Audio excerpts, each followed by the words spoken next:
झालं. सर्वांना जय भीम, जय लहुजी, सलाम वालेकुम.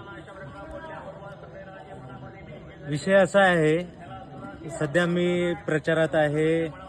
येरोळ जिल्हा परिषद गट 26 गावं आहेत आणि या 26 गावापैकी एक लक्कड जवळगा या गावी आहे.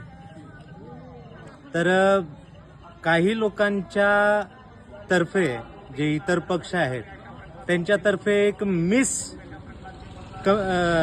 प्रचार केला जातोय की तुम्हाला ज्यावेळेस मतदान करायचंय त्यावेळेस तुम्हाला फक्त एकाच पक्षाला मतदान करावं लागेल. वरती एकच बटन आणि खाली पण 30 बटन दाबलो तरच मतदान पूर्ण होते. असं काही लोक हा अपप्रचार करत आहेत. पण तसं काही नाही भावांनो. हा चुकीचा संदेश तुम्हाला पोहोचवण्यात येतोय.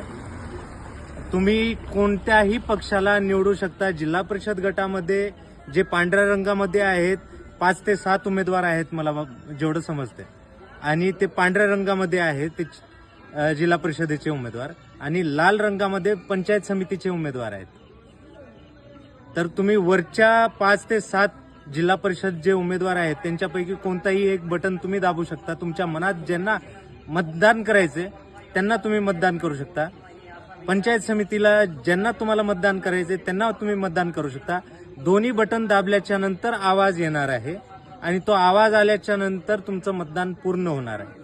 ही मतदानाची प्रक्रिया आहे. तर हे काही भाजपवाल्याकडून, काँग्रेसवाल्याकडून असा प्रचार केला जातोय, अपप्रचार केला जातोय. तर त्यांच्या या अपप्रचाराला बळी पडू नका.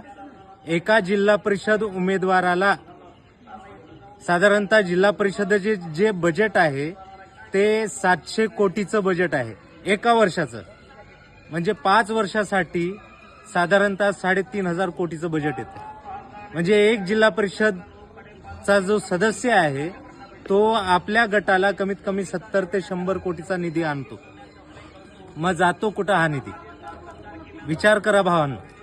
हा निधी तुमचा भ्रष्टाचारामध्ये जातो. इथं जे राखीव गटामधून जे माणसं थांबवलेले आहेत भाजपवाल्यांनी, काँग्रेसवाल्यांनी, हे फक्त सहीचे हकदाराचे हे उमेदवार आहेत.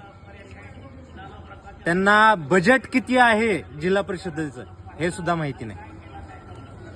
तुमच्या घरणीच्या पाण्यावरती या बाबळगावच्या आमदाराचा डोळा आहे, हे लक्षात ठेवा. आणि यावेळेस नक्की तुम्ही बदल घडवा. मला आशा आहे की तुम्ही यावेळेस बदल